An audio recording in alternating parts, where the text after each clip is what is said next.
စုံတရားခံစားခဲ့ရတော့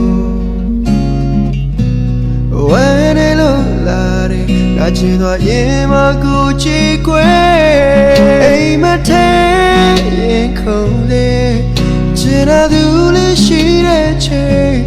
ဘယ်သူတွေများမေးမထဲဝိနေလေကွာကိုအတွေ့တွေမှလေ